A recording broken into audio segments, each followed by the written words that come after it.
আপনি কি জানেন পিঁপড়ার সমাজে এখনো দাস প্রথার প্রচলন রয়েছে? কর ব্যাপার হলো এক প্রজাতির পিঁপড়া আরেক প্রকারের ব্রেন ওয়াশের মাধ্যমে তাদের দাস বানিয়ে নেয়। এই প্রক্রিয়া সম্পন্ন করার জন্য প্রতিদিন ঝরে যায় লাখ লাখ পিঁপড়ার।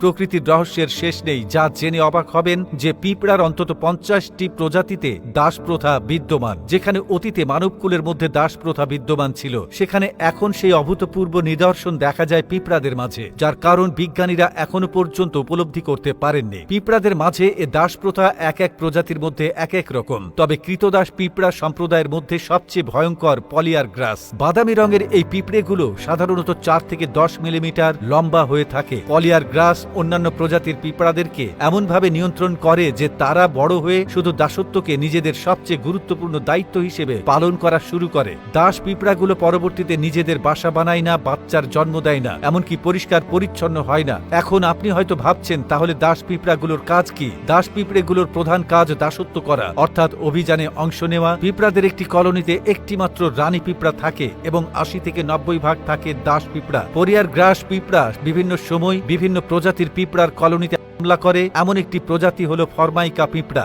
এই প্রজাতির পিঁপড়ার কলোনিতে প্রায় 10,000 পিঁপড়া বসবাস করে। গ্রীষ্মের সকালে পলিয়ার গ্রাস পিঁপড়ারা এসে ফরমাইকা পিঁপড়েদের পরিদর্শন করে যায়। বিকেলের দিকে তারা সবাই এসে আক্রমণ করে ফরমাইকা পিঁপড়ার কলোনিতে। আক্রমণ করার জন্য হাজার হাজার পলিয়ার গ্রাস একত্র হয়। কলোনির বাইরে এই সেনাবাহিনীর দৈর্ঘ্য হয় প্রায় 10 মিটারের মতো। একসময় ধীরে ধীরে এরা কলোনির ভিতরে ঢুকে পড়ে, বেঁধে যায় তুমুল সংঘর্ষ। পলিয়ার গ্রাসকে দমানোর জন্য পিঁপড়েগুলো এক ধরনের অ্যাসিডের মতো রাসায়নিক ছুঁড়ে মারে, কিন্তু তাতে আদৌ কোনো লাভ হয় না, কারণ পলিয়ার গ্রাসের ছাড়া রাসায়নিকগুলো আরো বেশি শক্তিশালী। এ উপাদান ফরমাইকা পিঁপড়াগুলোকে বিভ্রান্ত করে তোলে। একসময় তারা কলোনি ছাড়তে বাধ্য হয় কিংবা মারা যায়। সেই কলোনি জব্দ করে নেয় পলিয়ার গ্রাস। তবে এই অভিযানের মূল লক্ষ্য ফরমাইকা পিঁপড়াগুলোকে মেরে ফেলা বা তাদের কলোনি জব্দ করা নয়। অভিযানের মূল উদ্দেশ্য হলো ফরমাইকা পিঁপড়াদের লার্ভাগুলো সংগ্রহ করা। লার্ভা সংগ্রহ করে পলিয়ার গ্রাসরা তাদের কলোনিতে নিয়ে আসে। তাদেরকে রাসায়নিক সংকেতে এমনভাবে গড়ে তোলে যেন তারা বড় হয়ে মনে করে তাদের জন্মই হয়েছে কাজ করার জন্য,